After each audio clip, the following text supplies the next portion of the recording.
আমি আসলে কখনোই চাই নাই যে মানুষটা পৃথিবী থেকে চলে গেছে সেই মানুষটাকে নিয়ে খুব বেশি বড় কোনো কনভারসেশন আপনাদের সাথে করতে। আমার ওয়াইফ ইকরা, ওই যেহেতু পৃথিবীতে নাই, ওরে নিয়ে এত ক্লিয়ারিফিকেশন, ওকে নিয়ে এত কনভারসেশন আমার কাছে মনে হয়েছে যে দরকার নাই।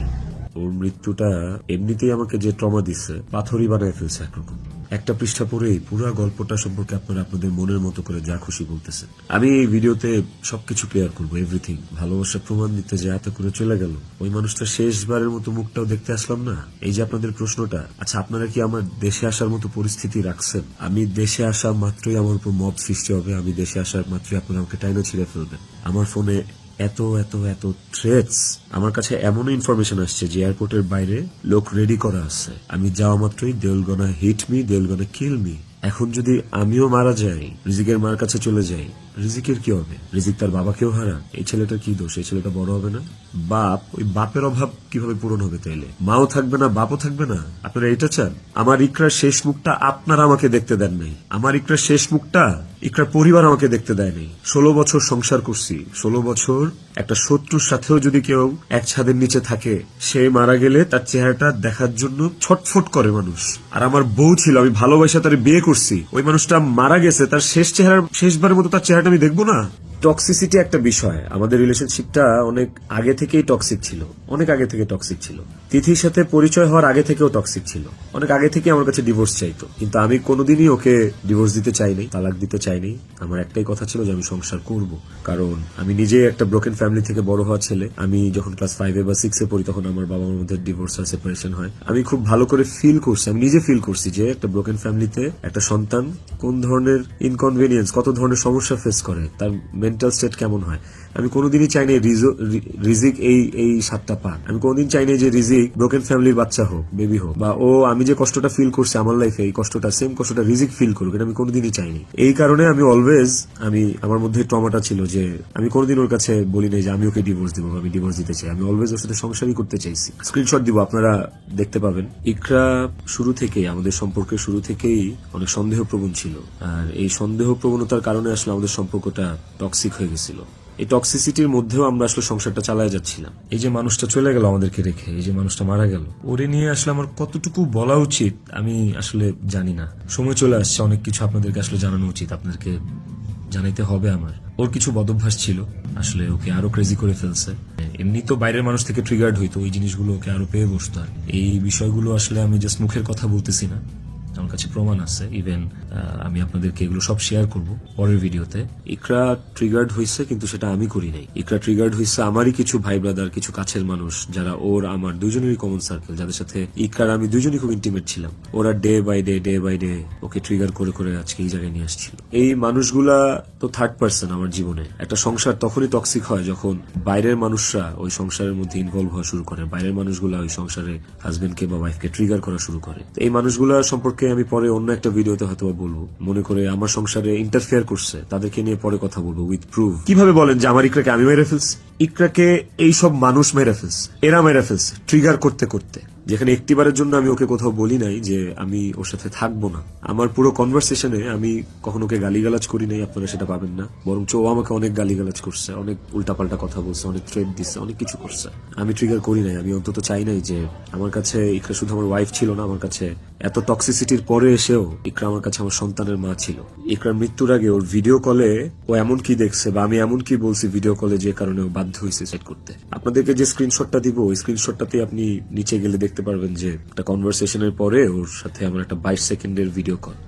ওই 22 সেকেন্ডের ভিডিও কলটার বিষয় বলি। ও আমাকে কল দিচ্ছে, আমি ফোনটা ধরছি, ধরার পর ও আমাকে বলছে যে আমার শেষবারের মতো দেখে না, আমার আর জীবনে কোনোদিন দেখবি না। তো ওর ওই কথাটা শোনার পরে আমার কাছে মনে হয়েছে যে আমি খুব ঘাবড়ে গেছি, আমি ভয় পেয়ে গেছি যে নিশ্চয়ই কোনো একটা দুর্ঘটনা ঘটবে। সাথে সাথে আমি আমার অ্যাসিস্ট্যান্টকে কল দিছি যে ম্যাডাম পাগলামি করতেছে, ম্যাডাম যে তাড়াতাড়ি যা দেখ ম্যাডাম কি করতেছে, তাড়াতাড়ি পাগলামি করতেছে। ওই অ্যাসিস্ট্যান্টের সাথে কথা বলার সময় আমার ফোনে ওই কথা বলা অবস্থাতে আরেকটা ভিডিও কল আসছে।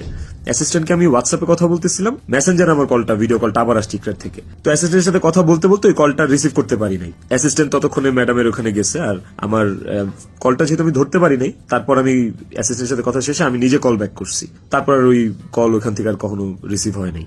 আমার কথা হচ্ছে যে আমার কথা ভাবে নাই, আমার ছেলেটা রিজিক পর্যন্ত যে ওকে গেটে ধাক্কা দিচ্ছে, নক করছে, বলছে যে মা দরজা খুলো, মা দরজা খুলো। রিজিকের কণ্ঠস্বরটা কি ওর কানে যায় নাই? রিজিকের প্রতি কি ওর একটু মায়া কাজ করে নাই রিজিকের কথাটা শোনার পরে? এই ভিডিও কলের বিষয়টাও আপনাদেরকে আমি ক্লিয়ার করলাম। আই হোপ আপনারা স্ক্রিনশট দেখলে বুঝতে পারবেন কত জায়গায় কত আউটডোরে শুটিং করছি। তিথিও ছিল অনেক শুটিং এ। ওইসব শুটিং এও কিন্তু আমার আশেপাশের মানুষগুলা যারা প্রিটেন্ড করতো যে তারা আমার শুভাকাঙ্ক্ষী, বাট অ্যাকচুয়ালি তারা আমার শুভাকাঙ্ক্ষী না, ওই মানুষগুলা কিন্তু তখন ইকরাকে অনেক ট্রিগার করত। কই তখন তো ইকরা এই ধরনের কোনো স্টেপ নেয় নাই। আপনারা ইকরার আর ইকরার বান্ধবীর স্ট্যাটাস, সরি কি বলে ওটাকে, স্ক্রিনশট বোধহয় পড়ছেন। ওখানে কিন্তু ইকরা নিজেই স্পষ্ট লিখছে যে ও এইসব মানুষের কথাবার্তা নিতে পারতেছে না। গত 3 বছর ধরে ও এইসব মানুষের ট্রিগার আর সহ্য করতে পারতেছে না। ও নিজের কথা ও নিজে লিখছে, আপনারা পড়ছেন। আমার এখন যেটা মনে হইতেছে সেটা হচ্ছে যে ইকরা আমার কাছে যতবার ডিভোর্স চাইছে, যতবার বলছে যে আমাকে ডিভোর্স দিয়ে দাও, আমার আসলে ওকে ডিভোর্স দিয়ে দেওয়া উচিত ছিল। তাইলে অন্তত ইকরা তো বেঁচে থাকতো। একটা টক্সিক সম্পর্ক ধৈরা বাইন্ধা টাইনা হেচরা টিকায় রাখার থেকে আসলে ওই সম্পর্কটা না থাকাই ভালো। অন্তত মানুষগুলো তো জীবিত থাকতো। দেখেন ইকরা মারা গেছে, ইকরা একা মারা যায়নি। ইকরার সাথে আমাকে নিয়ে গেছে। আমি এখন একটা জিন্দা লাশ। আমি আমার শাস্তি পায়ে গেছে। আমি এর চেয়ে বড় কোনো শাস্তি হইতে পারে না যে আমি একটা জীবিত লাশ হয়ে সারাটা জীবন পার করব। আমাদের ইন্ডাস্ট্রিতে একটা আর্টিস্টের সাথে একটা আর্টিস্টের ভালো বন্ধুত্ব, ভালো বন্ডিং হইতেই পারে। তিথির সাথেও আমার খুবই ভালো একটা বন্ডিং ক্রিয়েট হয়েছিল এবং একটা নির্ভরশীলতার জায়গা আমাদের মধ্যে ছিল। তার মানে এই না যে আমি ইকরাকে ডিভোর্স দিয়ে তিথিকে বিয়ে করব। এই কথা না আমি কোনোদিন ইকরাকে বলছি, না তিথি কোনোদিন আমাকে এই কথা বলছে। এইটাকে এত জাস্টিফাই আপনারা করতে পারেন না। আমার লাইফে ওয়াইফ একটাই, এন্ড ইট ইজ ইউ, এন্ড আমি তোমাকে ডিভোর্স দিব না, আমি তোমার সাথে সংসার করতে চাই। কয়েকবার এই কথা আমার কনভারসেশনে লেখা আছে, আপনারা দেখবেন। দেখেন আমি না আসলে আপনাদের সাথে এখানে কোনো ফেক কথাবার্তা, মানে ফেক কান্নাকাটি, ফেক আপনাদের থেকে ইমোশন নেয়া, এগুলো নিয়ে কথা বলার জন্য আমি আসিনি। আমি যে কোনো সময় কোনো একটা দুর্ঘটনা ঘটায় ফেলতে পারি, বাট ওই মুহূর্তে যখন রিজিকের ফেসটা আমার চোখের সামনে আসে না, আমি নিজেকে শক্ত না করা ছাড়া আমি কোনো উপায় দেখি না। কারণ এখন আমার কাছে সবচেয়ে ম্যাটার করে রিজিকের লাইফ। ইকরা নাই, ওকে আর ফিরায় না, কোনোদিন সম্ভব না। আমার কাছে এখন সবচেয়ে বেশি প্রায়োরিটি হচ্ছে রিজিকের জীবনটা। রিজিককে নিয়ে অনেক কনসার্ন। এই যে এত গালি আর হেট্রেড আমাকে নিয়ে, এত কিছু, সবকিছুর অ্যান্সার আপনাদেরকে আমি দিব। তার মধ্যে একটা জিনিস আমাকে একটু হলেও স্বস্তি দিছে, সেটা হচ্ছে যে আপনারা রিজিককে নিয়ে অনেক কনসার্ন। রিজিক তার বাবা হারাইলে আপনারা খুশি হবেন।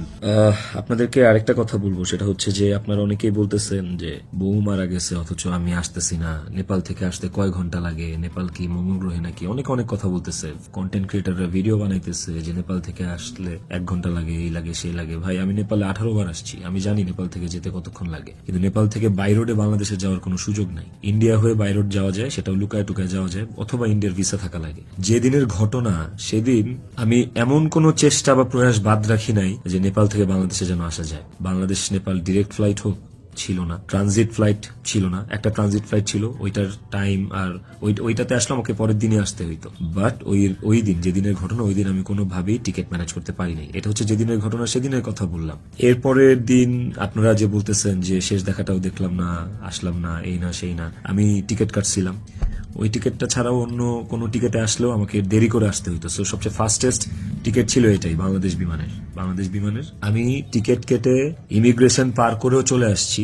তারপরে যেটা হয়েছে, আমার কাছে ইনফরমেশন আসছে যে এয়ারপোর্টে এভরিথিং ওয়াজ রেডি। আমি ঢোকা মাত্রই আমাকে হিট করবে বা আমাকে পুলিশের হাতে পড়ার আগেই আমাকে যা করার করবে। তো ওই অবস্থায় তো আমি দেশে ঢুকবো না।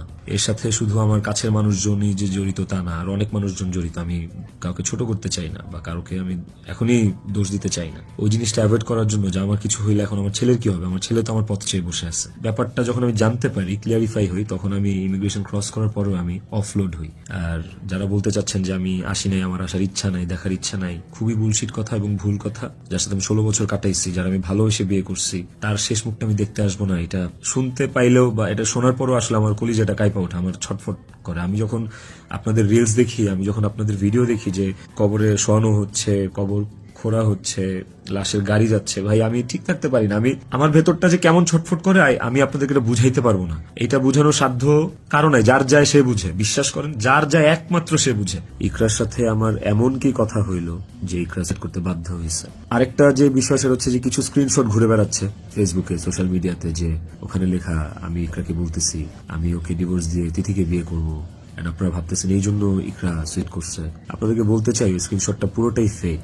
কারণ হচ্ছে আমি কোনোদিন ইকরার সাথে বাংলায় কনভারসেশন করি নাই, বাংলা লেখায় ওর সাথে আমার কোনোদিন কোনো কনভারসেশন হয় নাই। ইকরার সাথে আমি সবসময় বাংলা আর ইংলিশ মিক্স কনভারসেশন করছি। ওই স্ক্রিনশটটা দেখে আপনারা ভুল বুঝেন না, মিসজাজ করেন না, ওটা একটা ভুয়া এবং ফেক স্ক্রিনশট। আমাকে ফাঁসানোর জন্য আসলে এই স্ক্রিনশট গুলো বানানো। ও বাইরে থেকে অনেক শক্ত কিন্তু ভেতরে খুব নরম একটা মানুষ ছিল, ওকে খুব সহজে ম্যানিপুলেট করা যাইতো। ও মানুষের কথা বিশ্বাস করতো কারণ ও খুব সহজ সরল ছিল। তো এই আশেপাশের মানুষগুলো এই সুযোগটাই আসলে কাজে লাগাইছে, আশেপাশের মানুষগুলো এই চান্সটাকেই আসলে। আপনারা অনেকেই বলতেছেন যে বউ ডিপ্রেশনে আছে আর জামাই নেপালে গার্লফ্রেন্ডের নিয়ে ফুর্তি করতেছে, বার্থডে উদযাপন করতে গেছে, এই ধরনের কথাবার্তা আপনারা অনেক বলতেছেন। এই নেপালে শুটিং এর আসার কিছুদিন আগে আমার নিজেরও বার্থডে ছিল। আমার বউ সুন্দর করে আমাকে সারপ্রাইজ দিচ্ছে, আমার ছেলে নিজের হাতে সাজাইছে, বাসায় আমার বার্থডে সেলিব্রেট করছে। তাইলে কি আমার বউ ডিপ্রেশনে ছিল? ডিপ্রেশনে থেকে আমাকে এত সুন্দর সারপ্রাইজ দিয়ে আমার বার্থডে সেলিব্রেট করছে, ওই ছবিগুলো তো ফেসবুকে আছে। পুরো ইউনিট সবকিছু অ্যারেঞ্জ করছে। আমি একটা কেকও দেইনি, আমি একটা গিফটও দেই নাই ওকে। যে যার যার মতো গিফট দিচ্ছে, কেক আনছে সুন্দর করে, সবাই মিলে ইউনিটের পক্ষ থেকে আমরা ওর বার্থডেটা সেলিব্রেট করছি। ওর বার্থডেটা যে সেলিব্রেট করছি সেটাও চেষ্টা করছি খুব লোকি ভাবে করার। স্টিল অনেকে ছবি তুলছে, দিছে, বাট আমার কাছে মনে হয়েছে যে এই জায়গায় তিথির জায়গায় বিধি থাকতে পারতো, এই জায়গায় আমি থাকতে পারতাম, এই জায়গায় অনেকেই থাকতে পারতো। এই নেপালে শুটিং এ আসার কিছুদিন আগে আমার জন্মদিন ছিল, তখন আমি একটা শুটিং এ ছিলাম। সেই শুটিং এ আমার জন্মদিন কেক কেটে উদযাপন করছে সেটে। তো আপনারা কি বলবেন যে আমার জন্মদিন উদযাপনের জন্য ওই দিন শুটিং রাখা হয়েছে, শুটিং করা হয়েছে? আর নেপালের মতো একটা আউটডোর শুটে এমনি যাওয়া যায় না। একটা আউটডোর শুটের অনেক প্ল্যান লাগে, যেটা 1-1.5 মাস আগে থেকে করা লাগে। যে আউটডোর শুটের স্ক্রিপ্ট থাকা লাগে, অনেক কিছু আছে। দীর্ঘদিন একসাথে কাজ করার কারণে, একসাথে স্ক্রিন শেয়ার করার কারণে বিশ্বাস করেন আমার দম বন্ধ হয়ে আসে, আমার নিঃশ্বাস বন্ধ হয়ে আসে। আমি 5 মিনিট পর পর আমি উন্মাদ হয়ে যাইতেছি, বাট বারবার মনে হচ্ছিল যে আমি ইকরার কাছে চলে যাই, ইকরা আমাকে ডাকতেছে। কিন্তু যখনই রিজিকের চেহারাটা চোখের সামনে ভাইসা ওঠে না, ওই মুহূর্তে আর কিছু মাথায় কাজ করে না। মনে হয় যে না না না না, আমি করতে পারবো না, রিজিকের জন্য আমার বাঁচতে হবে। আইনি ভাবে এই জিনিসটা ফেস করবো, আমার কোনো আপত্তি নেই। প্লিজ আমাকে রিজিকের থেকে দূরে সরায়েন না আপনারা। এতটুকু আপনাদের কাছে অনুরোধ করে বলতেছি, হাত জোর করে বলতেছি, প্লিজ।